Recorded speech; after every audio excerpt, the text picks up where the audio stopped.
누가복음 15장 18절입니다. 내가 일어나 아버지께 가서 이르기를 아버지여 내가 하늘과 아버지께 죄를 얻었사오니. 아버지께라는 그 번역을 원어 성경에서 당신 앞에서 하늘에라는 목표에 도달하지 못했습니다. 당신 앞이라는 그 목표에 도달하지 못했습니다. 이 부분을 좀 더 지난주에 이어서 더 다른 구절을 가지고 더 살펴보는 시간을 갖도록 하겠습니다. 15장 17절에 죽는구나, 멸망합니다. 나는 멸망합니다. 나는 잃어버렸습니다. 이사야서 57장 1절 보세요. 이사야서 57장 1절 의인이 나옵니다. 의인이 죽는다는 단어가 나오죠. 멸망하다. 이 히브리어의 헬라어가 누가 15장 17절에 죽는다는 단어예요. 아바드. 히브리어로 아바드란 저 단어가 멸망하다, 잃어버리다. 의인이 멸망합니다. 의인이 멸망하는데 의인이 멸망하는 것에 대해서 마음에 두는 자가 없습니다. 의인 되었는데 왜 멸망하지? 의인이면 다 된 거 아니냐? 마음에 두는 자가 없습니다. 왜 의인이 멸망하는지에 대해서 마음에 두는 자가 없습니다. 의인도 멸망한다. 멸망한다는 이 표현이 말씀드린 것처럼 아들이었고 그 아들이 죽어서 다시 살아났잖아요. 즐거워한 다음에 일이죠. 즐거워한 다음에 멸망이죠. 그러니까 멸망이라는 그 위치를 정확하게 이해를 하셔야 돼요.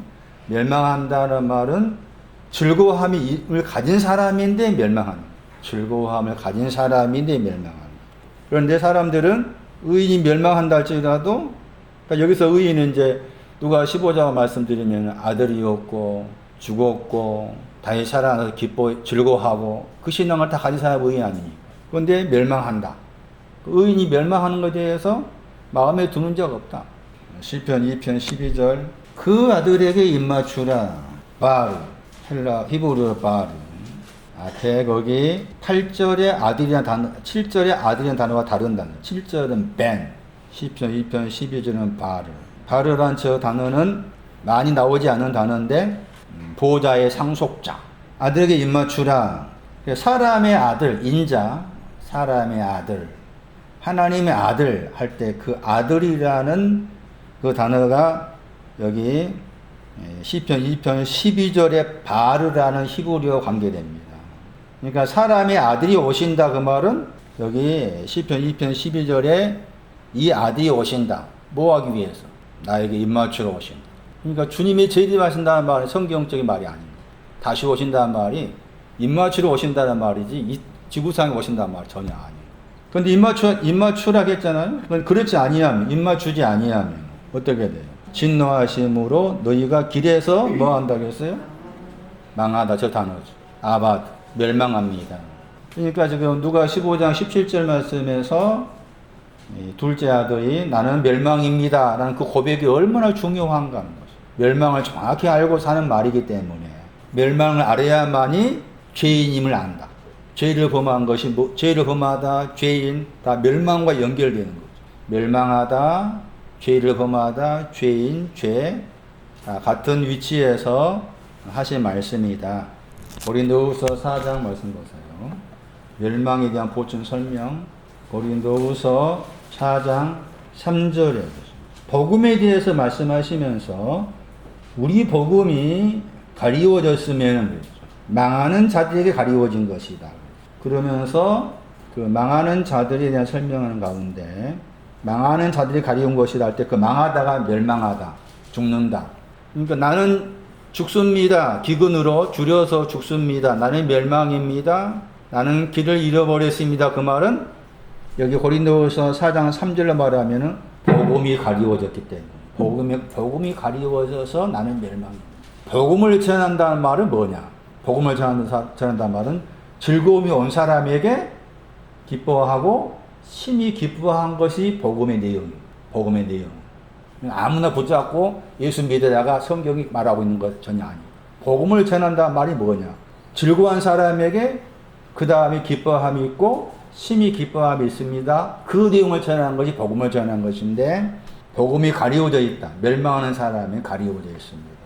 4절 그 중에 알 때 그가 멸망하는 사람 가운데 이 세상 신이라 번역했잖아요. 하나님. 잘못 번역했죠. 그리고 이 세상은 영혼을 말. 영원한 하나님이 혼미케 했다. 눈을 가려버렸다. 영원한 하나님은 지금 즐거움을 관계돼요. 즐거움과 관계돼요. 영원한 하나님 말. 영혼도 즐거워하는 것이죠. 즐거움을 주신 그 영원한 하나님께서 멸망의 위치에 있는 사람한테 복음을 가리우게 만드신다. 복음이 가리워져 있다. 그리고 이 가리워지다 하는 단어의 반대말이 뭐냐? 계시하다. 그래서 계시가 뭐냐라고 했어요. 가리워져 있다 말의 반대말이 계시한다 말입니다. 계시한다는 내용은 즐거워하고 심히 기뻐하다. 그게 계시의 내용. 제가 오래전에 그 계시라는 용어를 들었을 때 그 계시라는 그 의미가 어떤 특별한 사람에게만 그렇게 생각을 했었고 그 계시라는 내용이 지금 소개하고 있는 기뻐하다, 심히 기뻐하다 그런 내용이 아닌 다른 걸로 생각합니다. 지금도 마찬가지예요. 계시라고 했을 때 계시라는 의미를 기뻐하는 것, 심히 기뻐하는 것이 계시의 내용인데 그것이 아닌 다른 것으로 계시를 생각하죠. 그러니까 예수님께서 동방의 나라에 오신다. 동방의 나라가 어디냐? 한국 땅이다. 한국 땅에서도 박태선이라는 사람이 전도관을 만든 그 사람은 무슨 산이더라? 거기 산. 지금 이만희 그 사람은 청계산. 또 문선명 씨 그 사람은 또 무슨 산. 동방이 이 대한민국 동방이라 동쪽이 뭔지도 모르는 사람이다. 그래가지고 그렇게 잘하니까 또 마땅히 싶어가지고 돈 바치고 뭐 바치고 다 바쳐. 모르면 그 당하는 거지. 지금 말씀도 보세요. 사장사들을 그냥 번역한 사람 생각해 보세요. 이 번역한 사람이 멸망이 뭔지 모르고 번역한 거야. 그러니까 오늘은 뭐로 나와 있어요? 세오스잖아? 세오스에 관사가 또 붙어 나오죠. 하나님이라. 하나님을 신으로 번역하면 안 되지. 영어 번역도 보세요. 영어 번역. 대문자야, 소문자야? 대문자라 써야 되나? 소문자 써야 되나?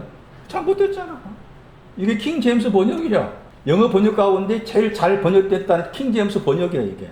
그 킹 제임스 번역 그 사람이 여기 고린도에서 사는 사제를 생각할 때 호세오스가 그냥 스몰 신이야, 스몰 갓. 고전 1장 18절. 멸망한 사람을 찾으시잖아요. 거기에서 이제 기뻐하다가 나오잖아요. 멸망한 사람은 찾는 것이 뭔가 하면 십자가의 말씀. 고전 1장 18절. 십자가의 말씀이 나오죠. 그런데 멸망한 사람은 십자가의 말씀을 어떻게 생각해요? 미련하게 생각해요. 십자가의 말씀이 멸망한 나를 찾게 하신다. 주님이 나를 찾아주셔야만이 뭐한다? 기뻐한다. 그런데 멸망 가운데 있는 사람은 십자가의 말씀에 대해서 미련하게 생각. 다시 돌아오세요. 누가복음 15장 18절. 목표에 도달하지 못했습니다. 죄를 범하였습니다. 목표에 도달하지 못했습니다. 요한일서 1장 9절 보세요. 10절. 요한일서 1장 10절 보세요. 만약 우리가 범죄하지 아니하였다. 목표에 도달하지 못했다를 부정한 거죠. 범죄하다가 목표에 같은 단어예요. 누가 15장 18절 같은 단어예요. 하마라타누. 우리는 목표에 도달했습니다. 그 말이죠. 부정을 붙였으니까 요한일서 1장 10절에 우리가 범죄하지 아니하였다 하면 우리는 목표에 도달했습니다. 하늘과 당신 앞이라는 그 목표에 도달했습니다 하면 하나님을 거짓말하는 자로 만드는 것이다. 그리고 그의 말씀이 속에 있지 아니하라. 그러니까 정확하게 둘째 아들, 보다 더 새로움을 추구한 둘째 아들이 하늘과 당신 앞이라는 그 목표에 도달하지 못했습니다 하는 것은 신앙의 길에 있어서 반드시 거쳐야 될 과정입니다. 그리고 2장 1절 말씀에 거기도 죄를 범하다 같은 단어죠. 하늘과 당신 앞에 죄를 범했습니다. 죄를 범하면 아버지 앞에서 우리에게 누가 있다고 했어요? 우리에게 대언자가 있다. 대언자, 요한복음을 쓴 요한일서, 요한복음, 요한계시록 쓴 요한이 대언자를 말했을 때 보혜사와 연관해서 말하죠. 이 대언자라는 단어가 많이 나오지 않는 단어, 5번 나온 단어죠. 요한복음 14장 26절, 요한복음 14장 16절, 요한복음 15장 26절, 요한복음 16장 7절에 나온 단어예요. 보혜사, 성령, 죄를 범하다고 인정했을 때 보혜사, 성령, 대언자가 곁에 계신다. 그리고 제가 말씀드린 것처럼 이 죄를 범하다 하는 단어의 반대의 말이 있었다. 이게 죄를 범하다 그 단어는 목표를 맞추지 못하다, 관역에 빗나갔다, 다르게 번역하면 목표에 도달하지 못했다 단어고, 그 단어의 반대의 말이 목표를 맞추다 했죠. 목표를 맞추다 한 단어가 죄를 범하다 단어의 반대의 말. 그러면은 나는 철저히 목표에 도달하지 못한 사람. 그러니까 내가 하는 일은, 내가 지금 즐거움의 신앙까지 온 사람이 할 수 있는 일은, 나는 죄를 범했습니다.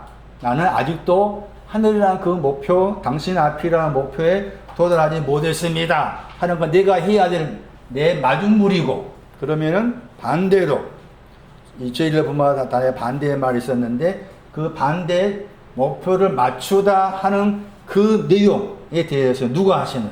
예수 그리스도가 하죠. 나는 목표에 도달하지 못합니다 하는 것이고, 저분은 내가 목표에 도달하지 못했기 때문에 내가 대신해서 목표를 맞추어 줄게. 로마서 8장 27절. 거기에 우리 번역으로 간구하시다 하는 저 단어, 우리 번역으로 간구하시다 하는 저 단어 속에 죄를 범하다 하는 단어의 반대말이 들어있어요. 간구하다 저 단어는 헬라어로 합성어예요. 안에 더하기 목표를 맞추다의 합성어예요. 그것을 번역할 때 간구하다 번역한 거예요. 그러니까 정확한 원어대로 번역한다면은 안에다가 안에 있는 목표를 맞추었다, 이렇게 되는 거죠. 간구하다 하는 저 단어가 목표를 맞추다, 죄를 범하다 하는 단어의 반대의 말이다. 간구하는 것을 죄를 범하지 않기 위함인 거죠. 간구하는 것은 목표에 도달하지 못한 나를 목표에 도달하게 하는 그 내용이라고 말이죠. 간구의 내용이. 해석이 필요하겠어요. 마음을 감찰하시는 이가 그랬죠. 그 마음을 감찰하시는 분이 누군가 하면은 우리 번역으로 성령 번역했지만 정확한 번역은 그 영이죠. 그 영이 마음을 감찰하십니다. 마음이라는 단어가 나와요. 마태오 5장에 의하면 마음이 깨끗한 자가 하나님을 볼 것이고, 마태 22장에 의하면 온 마음을 다해서 주 하나님을 사랑해라. 마음이 뭘까요? 마음이 뭐냐?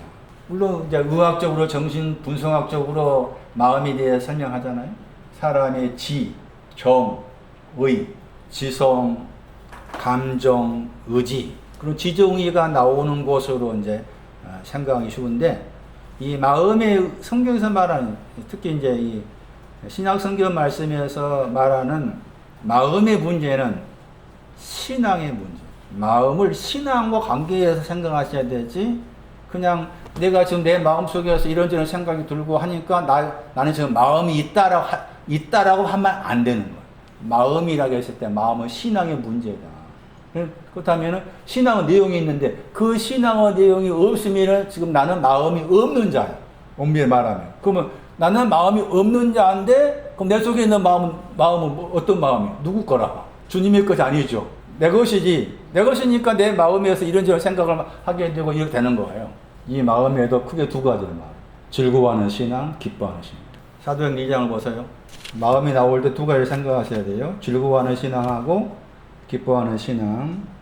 사도행 2장 보세요. 마음을 감찰했다, 그 말은 즐거워하는 신앙이 있는지 기뻐하는 신앙이 있는지 그랬다, 그 뜻이 되는 거예요. 사도행 2장, 그 구절이 중요한 구절이에요. 2장 26절. 사도행전 2장 26절. 시편 16편 8절, 시편 16편 11절을 인용한 구절이라 할 수가 있어요. 사도행전 2장 26절에. 마음이 나오죠. 이 마음은 저 다윗이에요, 다윗. 시편 16편이 아마 다윗이 썼을 거예요. 그래서 나라 할 때 나가 내가 다윗이다. 내 마음이 뭐 한다고 했어요? 기뻐하다, 그 원어 보세요. 어떻게 번역해야 돼요? 즐거워하다 번역된 단어죠. 즐거워하다. 자, 마음. 하나님 보시기에 이용록에게 마음이 있는가라고 했을 때 이용록 속에 즐거움을 가지고 있으면 마음이 있다는 거죠. 즐거움을 가지고 있으면. 즐거움의 신앙이 있으면 마음이 있다, 그 말이고. 반대로 즐거움의 신앙이 없으면 하나님 보시기에 마음이 없는 거예요. 하나님 보시기에 마음이 없는데 또 나는 마음이 있잖아? 이건 내 마음인 거지, 내 마음. 내 마음이니까 내 마음대로 하잖아? 그 마음도 그걸 생각하셔야 돼. 내 마음이 있고 하나님과 신앙과 연관된 마음이 있다. 신앙과 연관된 마음의 첫 번째가 즐거워하는 거. 유프라이노, 즐거워하는 거. 거기 또 보세요. 같은 구절에 혀가 나오죠. 입술로 번역했죠. 입술로 번역했지만 그 헬라 단어가 혀예요. 혀. 글로사. 혀를 번역할 때 저 단어가 혀, 그리고 방언 번역할 때 저 단어가 방언도 번역되기도 해요. 여기서 혀로 번역해야 돼. 혀가 뭐 한다고 그랬어요? 어떻게 번역돼야 돼요? 그렇게 번역돼요. 심히 기뻐. 그 심히 기뻐한 것이 뭐예요? 뭐가 심히 기뻐하고 있는 거예요? 혀가 심히 기뻐요. 그럼 혀가 심히 기뻐하니 혀가 우리가 알고 이 혓바닥이 아닌 거지. 거룩한 그 영. 거룩한 그 영이 혀야. 혀를 말할 때 이미 10편, 2편, 3절 말씀 보시면은 거기에 혀가 나와. 혀들이 나와. 불같은 혀들 갈라진다는 거. 혀의 개념도 상징적 개념인 것인데 여기서 혀가 상징하는 것은 아갈리아오, 심히 기뻐한 것이니까. 심히 기뻐한 것이 빛도 심히 기뻐한 것이고 거룩한 영도 심히 기뻐한 거라겠잖아요. 그러니까 이 혀는 거룩한 영이면서 비친 것을 상징하는 것이다. 그걸 볼 수가 있는 거죠. 자, 그러면은 뭐가 하나 빠졌죠? 우리가 듣고 있고 배운들 한다면은 뭐가 하나 빠져버렸죠. 뭐가 빠졌어요? 기뻐하다 빠졌죠? 그 다음에 나왔는 표현 보세요. 나의 육체가 소망, 희망 가운데 거한다겠죠? 저 내용이 기뻐하다. 육체는 기뻐함과 관계되고, 혀는 심히 기뻐함과 관계되고, 마음은 즐거움과 관계되는 거예요. 그런데 마음이 두 가지의 마음이라고 했잖아요. 아까 읽었던 로마서 8장 거기 27절 말씀에 마음이 복수로 나와 있죠. 그러니까 마음이 두 가지라고 그러죠. 요한복음 16장 보세요. 두 번째 마음은 기뻐하다예요. 그러니까 온 마음을 다해 사랑한다는 말은 즐거워하는 것하고 기뻐하는 것으로 사랑해라. 그 뜻이 되는 거예요. 요한복음 16장 22절 말씀에 의하면 거기에 마음을 기뻐하다와 관계에 나와 있죠. 요한복음 16장 22절 말씀. 너희 마음이 뭐 할 것이요? 기쁠 것이요 그랬죠? 카이로. 왜 기쁘다 할 때 카이로는 언제 사용된 거예요? 죽었다가 찾았을 때죠. 잃어버렸다가 찾았을 때 그때가 카이로 기뻐하다예요. 그러니까 마음은 신앙적으로 말했을 때 마음은 두 가지다. 즐거워하는 거, 그 다음에 기뻐하는 거, 두 가지 관계된 것이다. 다시 로마서 8장 오세요. 그러니까 그 영이 마음을 감찰하신다. 찾아보시는 거다. 뭘 찾아보시는 거예요? 너의 마음 속에 뭐가 있는지, 즐거움이 있는지, 기뻐함이 있는지 그 영은 그렇게 하신다. 그 다음에 나와 있는 말씀이 마음을 감찰하신 분 하나님 또는 그 영, 그리고 그 영의 생각을 아신다겠죠. 그 영의 생각이 무엇인지, 무엇이란 단어죠. 그 영의 생각이 무엇인지 아신다. 마음을 감찰하시는 분은 하나님이라고 할 수가 있겠고, 뒤에 하나님께서 마음을 마음에 즐거움과 기뻐함 있는 것인가를 찾아보신다는 말이고, 그분이 그 영의 생각이 무엇인지 아신다. 그 영의 생각이 무엇이다 할 때 그 영의 생각이 뭐냐? 심히 기뻐. 자, 그리고서 보세요. 이제 8장 27절 뒤쪽 보세요. 하나님을 쫓아서, 뜻대로 말은 하나님을 쫓아서 성도를 위하여서 뭐 한다고 했어요? 성도를 위해서 간구합니다. 성도가 있는데 그 성도가 목표에 도달하게 하기 위함이 간구하다의 내용이다. 간구하다 번역되어 있지만 안에 더하기 목표를 맞추다의 합성어다. 누구를 위해 사신 거예요? 성도를 위해 사신 거죠. 성도가 있는데 그 성도에게 목표에 성도로서 그 목표가 있는데 그 목표에 도달하게끔 하신다. 그게 간구의 내용입니다. 그러면 성도라고 했을 때 성도의 신앙이 어떤 신앙을 가리킬 것인가? 성도의 신앙은 어떤 신앙인가? 골로새 일단 1장을 보세요. 성도에 대한 설명이에요. 골로새서 1장 2절 보시면은 거기에 성도가 나오고 그 다음에 형제들이 나오죠. 그 성도와 형제들이 어디 있다겠어요? 골로새에 있다겠죠. 골로새에 있는 성도, 그리스도 안에 있는 신실한 형제. 골로새서 1장 2절 말씀에 골로새에 있는 성도, 그리스도 안에 있는 신실하다가 믿는 형제들, 그렇게 나와있죠. 성도하고 형제들을 언급했죠. 근데 번역한 사람이 보세요. 뭐라 번역되었어요? 성도와 형제들을 같이 봤나요? 지계표가 있는 걸로 봤나요? 지계표가 있는 걸로 봤어요. 지계표가 없는 걸로 봤어요. 자, 보세요. 번역된 거 보세요. 골로새에 있는 성도들 그랬죠. 그 다음 나온 말이 뭐예요? 곧이라고 번역된 단어가 나오죠. 곧 그리스도 안에서 신실한 형제들 했죠. 번역한 사람 생각할 때는 성도하고 형제들 사이에 지계표가 있는 것을 알지 못했죠. 알지 못하고 성도들이 곧 누구다? 형제들이야. 그러니까 형제들의 신앙 위치나 성도들의 신앙 위치가 같다고 본 거죠. 그러나 원어 성경은 같은 거예요? 틀린 거예요? 왜 틀려요? 먼저는 안에 있다가 틀리죠. 골로새 안에 있는 사람은 성도들이고 그리스도 안에 있는 사람은 형제들이죠. 그리고 그 중간에 나와 있는 단어 카이가 있죠. 즉 카이라는 단어가 그리고로 그렇게 번역이 많이 되지만 대부분이 지계표를 가지고 있어요. 지계표. 그 말은 성도하고 형제들이 다르다. 자, 이제 이 구절을 통해서 로마서 8장 27절 말씀에 성도를 위해서 목표를 맞추다 했을 때 성도가 목표를 맞추는 내용이 무엇일까 하는 것이고, 그러려면은 성도의 신앙 위치가 어떤 신앙 위치이길래 그 위치에서 목표를 맞춘다 하는 것이고, 그 목표를 맞추는 것이 무언가에 대한 설명이죠. 그리고 바울 서신의 대부분은 성도들, 형제들 이 구조를 많이 가지고 있어요. 성도들, 계시록 18장 20. 계시록 18장 20절이 성도들의 신앙 위치를 엿볼 수 있는 중요한 구절이라 할 수가 있어요. 글을 할 때 이 그가 그녀입니다. 그녀. 이 그녀가 앞에 보면 바벨론, 음녀와 관계된 바벨론을 말해요. 거기에서 성도들이 나오죠. 자, 성도들 위치를 보세요. 하늘 단수죠? 성도들, 사도들, 선지자들. 여기서 각각 그리고 붙여놨잖아요. 여기서 그리고는 지계표가 없는 거예요. 지계표가 없는 그리고예요. 그러면은 성도들의 신앙 위치를 보세요. 거기 구절에 우리가 듣고 있는 단어가 나와 있죠? 무슨 단어예요? 계시록 18장 20절 무슨 단어예요? 즐거워하다. 즐거워하다. 그 성도들의 신앙 어떤 신앙이에요? 즐거워하는 신앙이 원 사람이 아직 오지 않는 사람. 아직 오지 않았어. 아직 오지 않았죠. 그럼 어디에 있어요? 성도들은 아들이었어요? 죽었어요? 살아났어요? 안 살아났어요? 살아나지 않아요. 아들로서 죽어있는 위치가 성도들이에요. 아들로서 죽어있는 위치가 성도들이에요. 그러면 로마서 8장 27절 말씀에 그 성도들 위해서 간구한다겠죠. 그 성도가 가야 될 목표가 뭐예요? 즐거워하는 걸 말해요. 자, 그 다음에 형제들이 나왔죠? 형제들이 나왔죠. 성도하고 형제들, 그 다음에 잠시 후에 설명한 어린아이, 그런 용어가 나오면 일단은 잘 신앙적 의미로 잘 생각하셔야 돼요.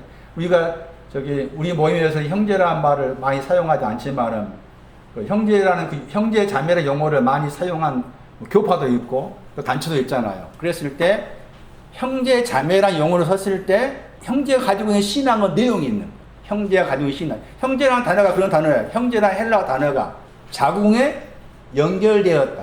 자궁에 연결되었다가 형제라는 단어의 뜻인데, 그 형제가 가리키는 신앙이 있어요. 빌립보서 3장 1절. 나의 형제들아, 주 안에서 뭐하라 했어요? 자, 형제들 신앙 어떤 신앙이에요? 아직 기뻐한 거 오지 않았어. 형제의 신앙 어떤 신앙이에요? 즐거워하는 신앙이 온 다음에 잃어버리는 거죠. 잃어버린 거기 있는 사람이에요. 형제의 신앙은 즐거워하는 신앙이 온 사람으로서 잃어버렸다, 망하였다, 거기 있는 사람이 형제들. 그 사람에게 뭐 하는 거야? 즐거워해라. 왜 즐거워하는 걸? 잃어버린 사람을 찾는 거 누가 찾아? 저분이 찾으십니까? 너가 잃어버린 너냐? 반드시 찾으러 오신다. 그 바라보고서 즐거워해라. 기뻐해라 하는 거죠. 다르죠? 그러니까 성도들은 뭐였어요? 아직 즐거운 신앙 오지 않는 아들이지만 죽어있는 경우. 형제들의 신앙은 뭐였어요? 즐거운 신앙이 온 사람으로서 망하였구나, 잃어버렸구나, 거기에 있는 사람, 그리고 아직 앞으로 기뻐할 신앙이 올 사람. 다르죠? 성도들과 형제의 다른 거. 다시 보세요. 로마서 8장 돌아오세요. 27절 봤죠? 성도들 위해서 간구했다겠죠? 간구하다가 무슨 뜻이 있다겠어요? 목표를 맞추다. 목표를 맞추는 것은 죄를 범하다 단어의 반대말이다. 8장 34절 보세요. 로마서 8장 27절은 누구를 위해서 간구했어요? 목표에 도달하게 하시는 거였어요. 8장 27절은 누구를 위해서? 성도들이었죠. 8장 34절은 누구를 위해서는 보세요. 우리를 위해서 뭐 하세요? 간구하시다 안에 더하기 목표를 맞추다. 죄를 범하다 단어의 반대말에 단어가 들어있다. 간구한다 말은 죄를 범하다에 반대되는 단어다. 누구를 위해서? 다르죠, 그러니까. 성도를 위해서 간구하는 것하고 우리를 위해 간구하는 거 다르죠? 근데 그 구절에 아주 중요한 단어가 나와. 뿐 아니라 단어 보세요. 뿐 아니라가 말로 그냥 단어죠? 보다 더 많다 단어죠. 저 뿐 아니라는 저 단어는 기뻐하다와 연관돼요. 그래서 우리라고 했을 때 우리는 누가 우리인가 하면은 5장 6절 우리에 속한 사람이 물론 바울을 포함한 사람이지만 5장 6절 말씀에서 우리에 대한 설명했어요. 5장 6절에 우리가 아직 뭐 한다고 했어요? 연약하다겠죠. 아직 연약하다. 5장 6절이었어요. 그리고 5장 거기 9절 5장 8절 말씀 거기 우리를 위해 나오죠. 우리를 위해서 죄인 되었을 때. 그러니까 우리가 누군가 하면은 바울을 포함한 바울과 같은 동역자를 말하면서 동시에 5장 6절 말씀에는 연약함, 지금도 계속해서 현재 진행형으로 연약한 가운데 있는 사람, 그리고 5장 8절 말씀에는 지금도 죄인인 사람. 그럼 연약하다, 죄인이라고 했을 때 저 두 단어들은 아직 기뻐하다가 오지 않는 것을 말해요. 기뻐하다가 아직 오지 않는 것을 말해요. 연약하다는 마태복음 26장 41절 말씀에 41절인가 말씀에 육체가 연약하다 말 나와요. 그랬을 때 육체는 기뻐함과 관계된 표현이라 할 수가 있는데 아직 기뻐한 신앙이 오지 않는 것을 연약하다 합니다. 죄인도 기뻐하다죠. 죄인의 신앙이 가야 될 방향은 기뻐함인데 아직 기뻐함이 오지 않는 경우. 그래서 로마서 8장 34절 말씀에서 우리를 위해서 간구하는 내용은 기뻐하다라고. 기뻐하다에 도달하게 하기 위해서 간구하신다. 어디에 계셔가지고? 보자. 하나님의 우편에 계셔가지고. 하나님 우편에 가셔가지고. 그 다음 보세요. 지금 죄를 범하다 하는 단어의 반대의 말을 살펴보고 있어요. 죄를 범하다를 정확히 알려면 죄를 범하다의 반대의 말을 생각해야 된다. 그 반대의 말이 헬라어로 틴카노였잖아요. 목표를 맞추다. 그런데 그 세 단어가 그 틴카노 관계된 단어가 로마서 8장에 나오더라. 그 가운데 8장 26절 보는 8장 26절 보시면 거기에 또 간구하다 나오죠. 우리 번역은 다 간구하다죠. 8장 26절 간구하다, 8장 27절 간구하다. 그런데 8장 27절 간구는 성도를 위해, 8장 34절 말씀이 간구는 우리를 위해. 그런 반면에 8장 26절 말씀에 간구가 나와요. 간구하다? 같은 간구하다 번역됐지만 약간 다르죠. 8장 27절 위에 더하기 안에 더하기 목표를 맞추다. 세 단어의 합성. 찾았어요? 로마서 8장 26절. 그리고 그 영이 나와요. 그 영이 나와요. 그 영은 심히 기뻐하다 관계돼요. 그리고 그 구절이 중요한 이유가 로마서 8장 26절에 또 중요한 이유가 간구하다는 저 단어만이 아니라 거기에 탄식하다는 저 단어. 우리가 연약함이 있기 때문에 마땅히 무엇을 기도하려는지 모른다겠죠. 마땅히 무엇을 기도하는지 모른다. 그런데 그 영이 목표를 맞추는 그런 내용을 강구하시는데 탄식함으로 말할 수 없는 탄식하다. 좁음을 할 때 좁다 이 뜻이에요.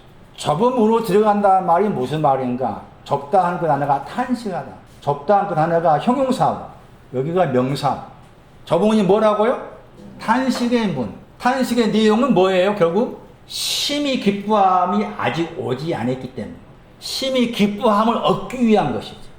심히 기뻐함을 얻기 위한 것으로서 좁은 문, 탄식. 그래서 8장 27절 34절 말씀에서는 안에 더하기 목표로 맞추다 하는 두 단어만 있었는데, 그런데 8장 26절은 앞에다가 휘페르, 위보다도 위에 있다는 뜻인데, 전체사. 그 단어를 불어 바울이 만든 거라, 바울이 만든 거예요. 이 단어가 한 번밖에 안 나와, 여기서밖에. 휘페르 엔팅카노라는 단어가 여기서만 나와. 그러니까 바울이 만든 단어지. 탄식이 좁은 문을 할 때 좁다가 탄식을 말한다. 그 좁은 문으로 들어가라 그 말은 무슨 말이에요? 심히 기뻐하라 그 말이지. 협잡한 길은 뭐였어요? 기뻐하다. 협잡한 길은 기뻐하다.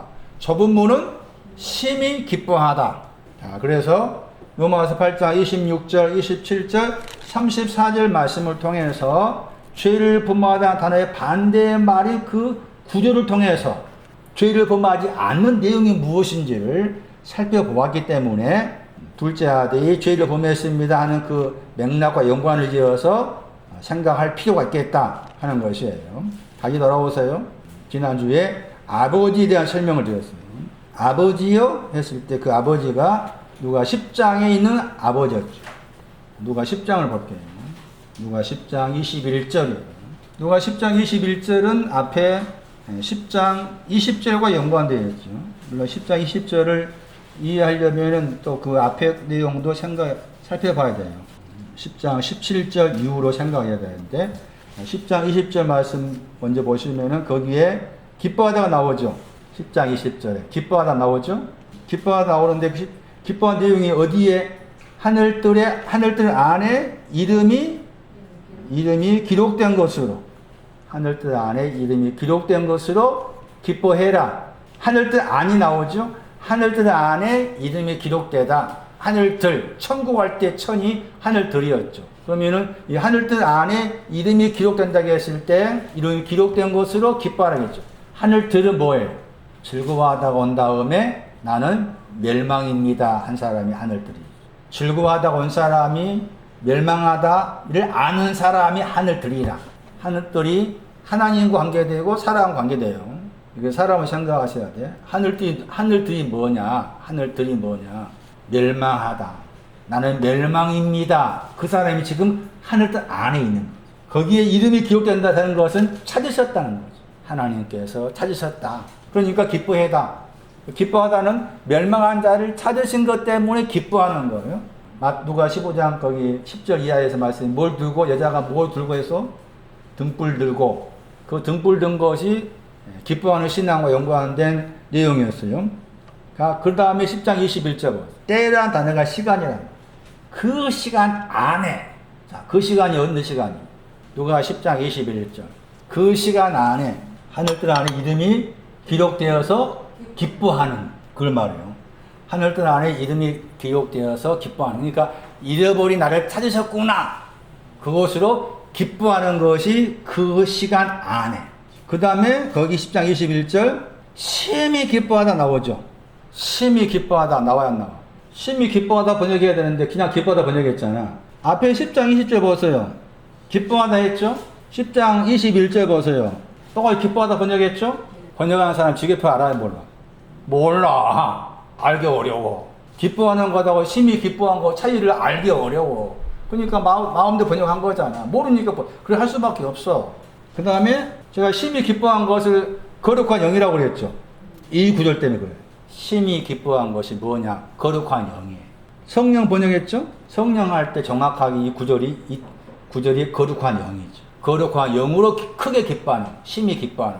그럼 아까 아침에 사도행 2장 26절인가 말씀에 혀가 심히 기뻐하다겠죠? 혀가 뭐라? 심히 기뻐하는 거 혀. 혀가 심히 기뻐하다겠죠? 혀가 뭐라 그 말이에요? 거룩한 영이 혀라 그 말이에요. 거룩한 영이 혀. 야고보 3장 말씀에 혀에 대한 말씀이 나오는데 그 혀에 대한 말씀이 나와요. 혀를 그러고 불이라고 나오고 있고 그래요. 그러니까 혀도 상징적인 표현인 것이지 우리가 알고 이 몸의 한 부위인 혀를 말하고 있지 않다. 그러면 하신 말씀이에요. 거기서 아버지요 그랬죠.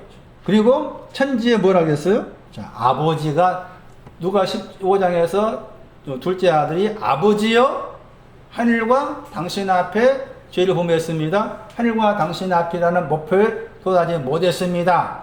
하는 것을 누가 10장 21절로 가져와 생각하면 이미 예수님께서 기도하신 거예요. 아버지여 그랬죠. 그리고 그 아버지를 다시 풀어놓은 거예요. 하늘과 땅 천지에 뭐라 그랬어요? 큐리오스 주여 주인이여 주님이란 말 주님 주제를 번역했죠. 근데 원어 성경은 호격이요 호격.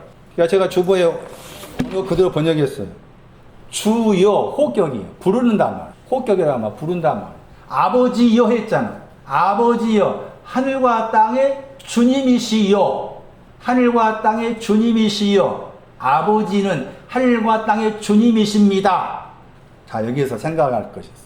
또 잘못 생각한 사람들은 아들 되신 예수님께서 하나님을 아버지라 부른다. 어떻게 그러면 하나님 아버지하고 아들 되신 예수님이 동등될 수가 있느냐.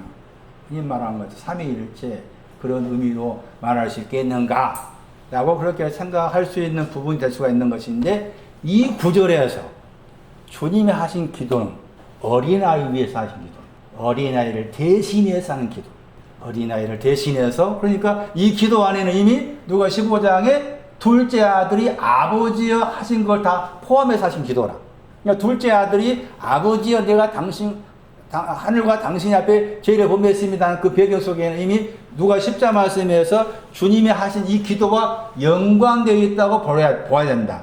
하늘과 땅에 무엇이라? 주님이시여 주여. 자 그러니까 보세요. 이제 우리가 주님 다른 구절에 의하면 마태 7장 마태 25장 주여 주여 하는 자마다 말 나오죠. 주여 주여 하는 자마다. 마태 7장은 모른다. 미련한 처녀들이 주여 주여 문 열어주세요. 모른다 그런 표현 나오잖아. 안 열어주잖아요. 주라고 부를 때 함부로 부르지 말아라. 반드시 하늘과 땅의 주님이심을 주인이심을 알고서 해야 돼. 그리고 하늘과 땅의 주님이시여 아버지여라고 부를 수 있는 그 위치가 어디 왔을 때? 멸망임을 알았을 때 그때 하늘과 땅의 주님이십니다. 당신은 주님이십니다. 큐리오스 멸망임을 아는 사람이 부를 수 있는 이름 주님. 함부로 부르니까 주여주가 되는 거예요. 멸망임을 아는 사람이 부를 수 있는 이름 하늘과 땅의 주님. 자 그러면은 하늘과 땅의 주인이시다. 주님은 주인의 뜻도 있어요. 주님. 그 다음 말씀 보세요. 누가 10장 21절 해석하고 있어요. 이것을 지혜롭고 슬기는 사람한테는 숨겼다겠죠. 이것을 그랬죠. 이것을 단수예요. 복수예요. 이것이 뭐예요? 생각하셔요. 이것을 숨겨버렸어. 지혜로운 사람한테 숨기고 그리고 슬기는 사람한테 숨겼어요. 그런 반면에 어린아이한테는 뭐 했어요? 계시했어요. 나타내다 계시야. 어린아이들에게는 계시했어. 이것이 뭘까? 기뻐하다, 심히 기뻐. 기뻐하다와 심히 기뻐한 것에 대해서는 지혜로운 사람한테, 슬기로운 사람한테 숨겨버려. 왜 숨겨버릴까? 자, 그랬을 때 여기서 이제 지혜로운 사람 어떤 사람이고 슬기로운 사람은 어떤 신앙을 가진 사람이길래 그 사람들한테 숨겨버린다 하느냐. 숨겨버리는 이유가 지혜로운 사람은 뭐가 있으니까? 나는 지혜롭습니다. 슬기로운 사람은 나는 뭐하니까? 나는 슬기로워요 하는 사람한테 숨겨버려. 기뻐하고 크게 기뻐하고 심히 기뻐하는 것에 대해서 숨겨버려. 그러면 지혜로운 사람, 슬기로운 사람이 가지고 있는 신앙의 위치가 어떤 위치와 연관된 것일까 했을 때 이 두 단어 지혜롭다, 슬기롭다 두 단어가 나온 구절이 고전에 나와요. 고전 1장 19절이에요. 고전 1장 19절을 참고하면은 지혜로운 사람은 뭘 모르는 거 하면은 나는 멸망입니다를 모르는 사람. 그러니까 즐거워하는 신앙 가진 사람. 지혜로운 사람은 즐거워하는 신앙을 가진 사람으로서 나는 멸망입니다를 모르는 사람. 그 사람이 지혜로운 사람. 그 사람한테는 기뻐하다를 숨겨버려. 왜? 즐거워하는 신앙에 만족하고 있으니까. 즐거워하는 신앙에 만족하고 있으니까 그 사람한테 숨겨버려. 숨겨버려. 그 다음 반면에 슬기로운 사람은 어떤 사람인가 하면은 기뻐하는 신앙이 온 사람인데 심히 기뻐함을 모르는 사람. 슬기로운 사람은 기뻐하는 신앙이 온 사람인데 심히 기뻐하는 신앙을 알지 못한 사람이 슬기로운 사람. 그 사람한테는 뭘 숨겨버려요? 심히 기뻐한 걸 숨겨버려. 지혜로운 사람한테는 기뻐한 걸 숨겨버리고, 그 다음에 슬기로운 사람은 심히 기뻐한 것을 숨겨버려. 둘 다 나는 즐거워합니다, 나는 기뻐합니다, 거기에 만족하고 있으니까 그 사람들한테 숨겨버려요. 그런데 누구에게? 어린아이한테는 계시하십니다. 자, 여기에 어린아이가 등장해요. 어린아이가 어떤 신앙 가진 사람이었어요? 슬기롭고 지혜로운 사람에 대해 반대 개념이죠. 지혜롭고 슬기로운 사람의 반대 개념이 어린아이죠. 어린아이라는 헬라어 단어는 말할 수 없다. 헬라어 단어의 뜻이. 그 어린아이의 신앙은 어떤 신앙이에요? 지혜롭고 슬기로운 사람의 반대 개념이죠. 지혜로운 사람은 즐거운 신앙에 만족해서 기뻐하는 신앙을 바라볼 수 못하고, 슬기로운 사람은 기뻐하는 신앙으로 다 됐다 하고 심히 기뻐하는 걸 바라보지 못하고, 어린아이는 나는 기뻐하는 신앙이 없어요, 나는 심히 기뻐하는 신앙이 없어. 이 사람이 어린아이. 이 사람이 어린아이. 성도들 어떤 사람이었어요? 형제들은 어떤 사람이었어요? 어린아이 어떤 사람이요? 다 그 의미를 알아야 돼. 성도들이 가지고 있는 의미, 형제들이 가지고 있는 신앙의 의미, 어린아이가 가지고 있는 신앙이. 어린아이는 단어 자체가 말할 수 없다. 내용이 뭐냐? 슬기로운 신앙, 즐거워하는 신앙이 온 사람으로서 아직 나는 기뻐하는 신앙이 없습니다 한 사람. 또 기뻐하는 신앙이 온 사람으로서 나는 심히 기뻐하는 신앙이 없습니다. 그러니까 심히 기뻐하는 신앙에 대해서 말할 수 있게 해주세요. 기뻐하는 신앙에 대해서 말할 수 있게 해주세요. 이 사람의 신앙 정신이 어린아이. 이 사람들에게 계시하신다. 자, 그러면 계시가 뭐예요? 어린아이에게 계시하신다 했을 때 계시의 내용이 뭐냐? 기뻐하고 심히 기뻐하고. 계시의 내용, 기뻐하고 심히 기뻐하고. 요한계시록 1장 1절 예수 그리스도의 계시라 하는 것이 요한계시록 말씀의 1장 1절이에요. 그 요한계시록 1장부터 22장까지 썼는데 그 요한계시록 1장부터 22장까지 딱 줄여 말하는 거예요. 예수 그리스도의 뭐예요? 예수 그리스도의 계시가 요한계시록. 거기에 막 복잡하게 막 7 재앙 나오고 막 7 교회 나 복잡하잖아요. 이해하기 어렵잖아요. 딱 줄여 한마디 말하면은 예수 그리스도의 계시. 그러면 예수 그리스도의 계시라고 했을 때 예수 그리스도의 계시의 내용이 뭐냐? 기뻐하고 심히 기뻐. 그럼 요한계시록 누가 쓴 거예요? 누구에 썼어? 요한계시록. 즐거운 사람이 쓴 거예요. 요한계시록은 즐거운 사람에게 기뻐함이 있고 심히 기뻐함이 있다를 알게 하기 위해서 요한계시록 말씀을 쓴 거라. 베드로전서 4장 봐. 계시에 대한 설명. 계시가 뭐냐? 계시의 내용. 베드로전서 4장 13절 보세요. 거기에 계시나 단어의 명사가 나와.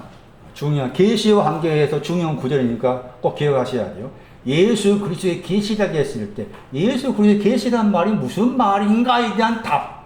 베드로전서 4장 13절 그의 영광의 계시 안에서 나타나신 계시 안에서 뭐라 그랬어요?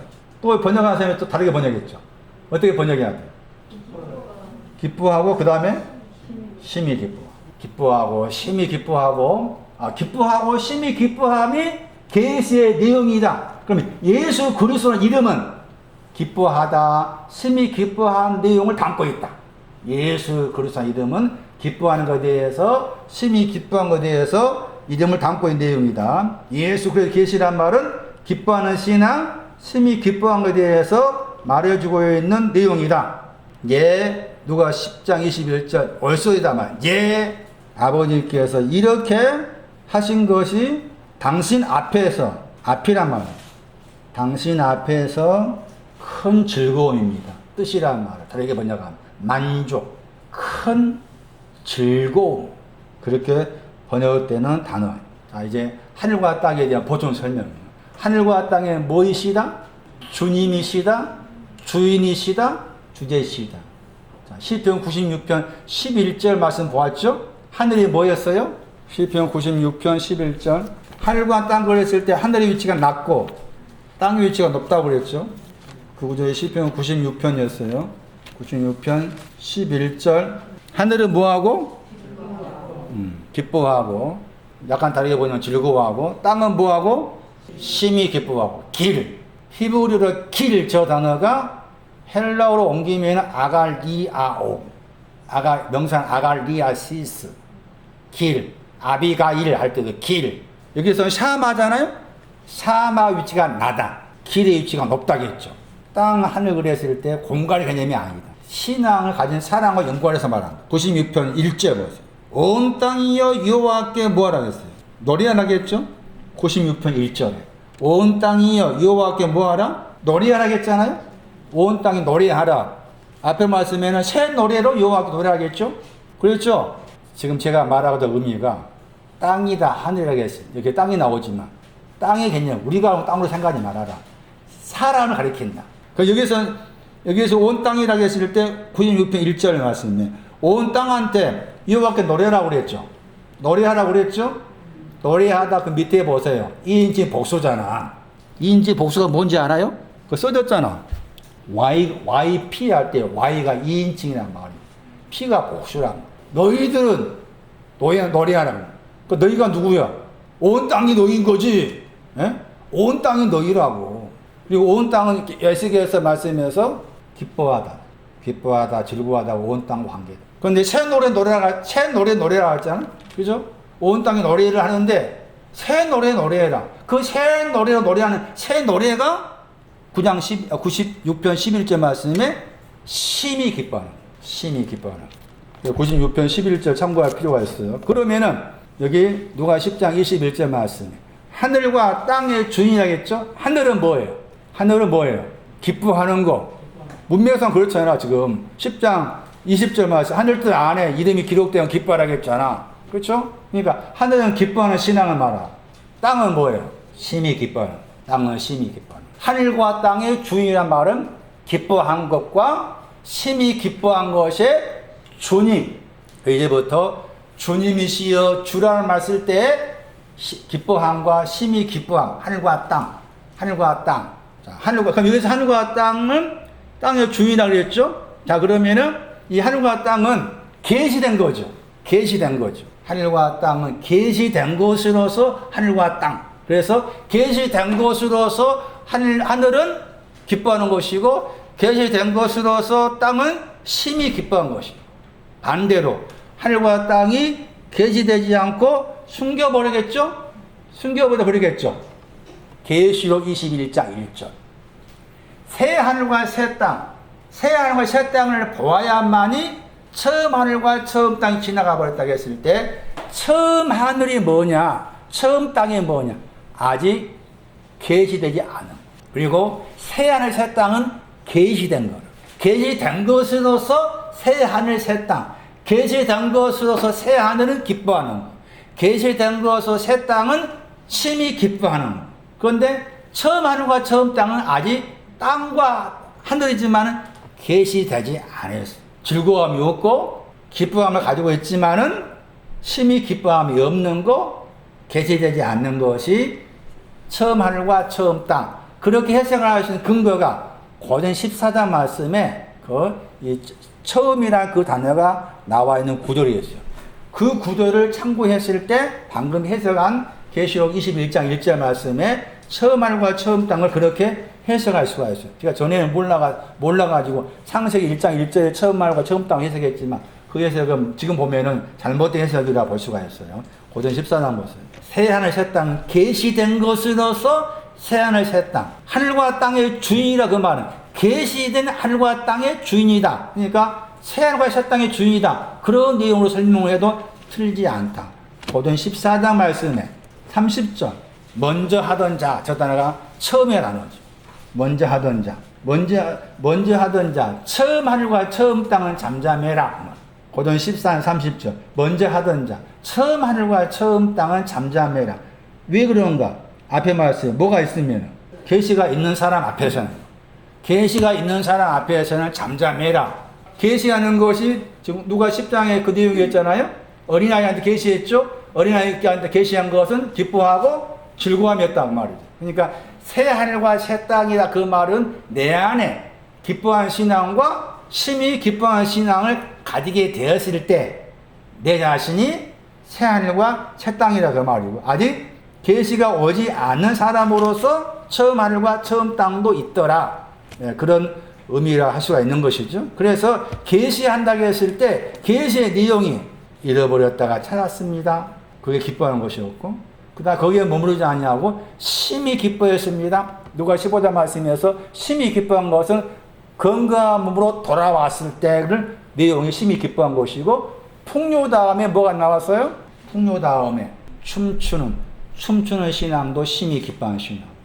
춤추는 신앙도 그렇게 설명할 수가 있어요. 그래서 누가 10장 21절 말씀을 앞뒤 문맥에서 그런 해석을 할 수가 있어요. 시편 43편을 봐. 시편 43편 4절. 하늘과 땅의 주인이란 말을 이 구절로 해석할 수 있더라. 시편 43편 4절. 아버지여 하늘과 땅의 주님이시여. 하늘과 땅의 주님이란 말을 시편 43편 4절로 해석이 가능하다. 나의 극락의 하나님 나오죠. 나의 극락의 하나님. 극을 보세요. 극이란 단어 보세요. 낙이란 단어 보세요. 극이 뭐예요? 심히 기뻐하다. 낙이 뭐예요? 한자로 낙은 즐거울 낙자잖아. 기뻐하다, 즐거워하다. 누가 십정을 연관지을 생각하면 기뻐하다. 그러니까 나의 극락의 하나님은 기뻐함과 심히 기뻐함의 하나님이시다. 시편 43편 4절이에요. 그런데 내가 들어가지요. 어디 들어가요? 하나님의 제단을 향해서 들어갔지요. 그 먼저죠. 하나님의 제단을 향해서 먼저 들어갔어요. 들어간 거기에 누구를 만나요? 극락의 하나님을 만나죠. 제단을 향해서 들어갔다. 그 제단이 가리키는 것이 즐거워하는 신. 살찐 송아지를 잡는 곳이. 살찐 송아지를 잡는 곳이에요. 낙은 기뻐하는 신앙. 제단으로 들어간 신앙은 즐거워하는 신앙. 낙은 기뻐하는 신앙. 극은 심히 기뻐하는 신앙. 이제 누가 15장.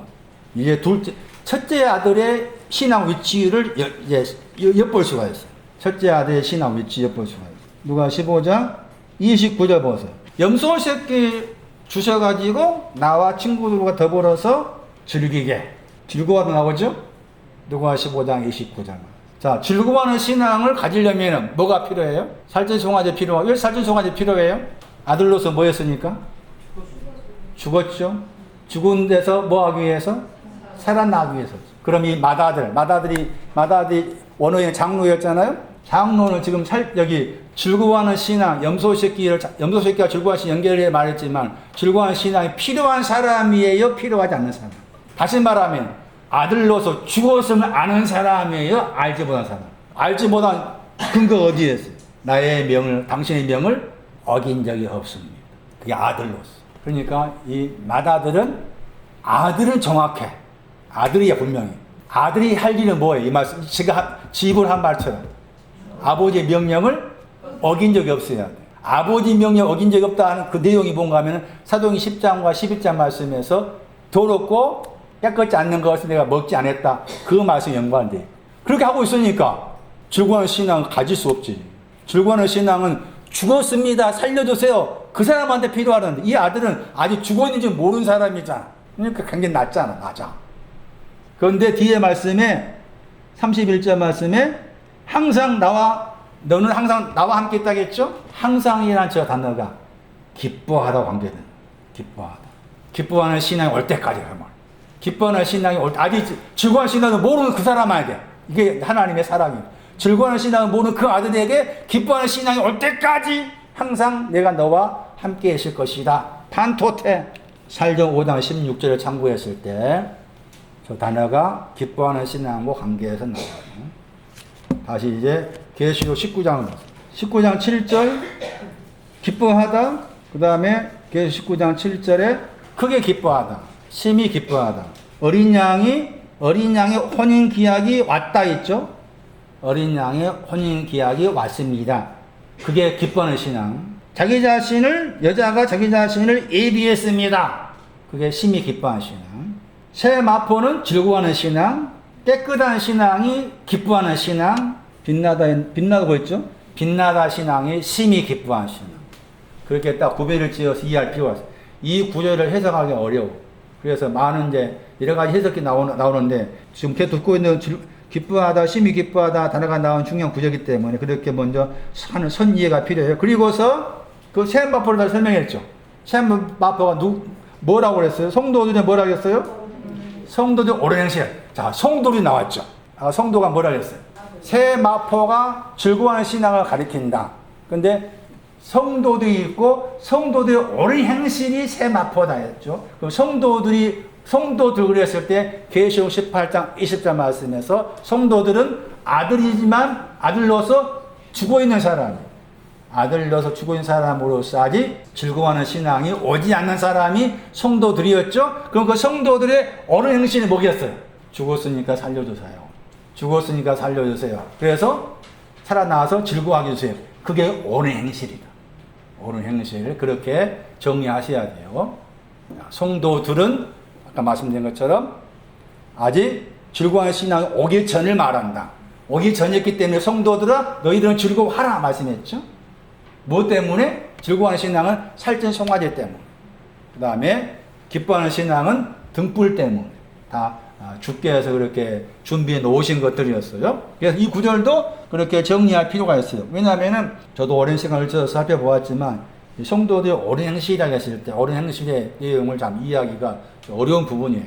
그러다 보니까 해석하는 데 있어서 여러 가지 오차가 생길 수 있는 부분이라 할 수가 있어요. 그런데 1차적으로 성도들이 계시록 18절 10절 말씀에서 아주 즐거운 신앙이 오기 전에 사람이 성도들이었고 그 사람이 옳은 행실은 나는 죽었습니다. 살려주세요. 그게 옳은 행실이고 세마포는 뭐다? 즐거워하는 신앙. 이 세마포 가진 사람이 누가 16장 말씀에 부자 거기도 이 단어가 나와. 단어가 거기는 여기서는 지금 이 단어가 형용사죠. 아마 거기서는 명사일 거예요. 그 내용 같아. 그리고 부자 거기에도 즐거워하는 신앙이 있었잖아요. 부자와 거기 나사로 했을 때 부자 신앙이 즐거워하는 신앙이에요. 거기에 세마포가 나와. 그러니까 세마포의 신앙은 여기 이 단어가 나와요. 이 단어가 나는 세마포는 누가 16장 거기 말씀에 16장 19절 말씀에 부자 황제의 세마포가 나오는데 그 세마포 신앙이 즐거워하는 신앙과 연관된 것이구나. 그렇게 이해를 하셔야 돼요. 다음 시간에 계속해서 말씀드리도록 하겠습니다.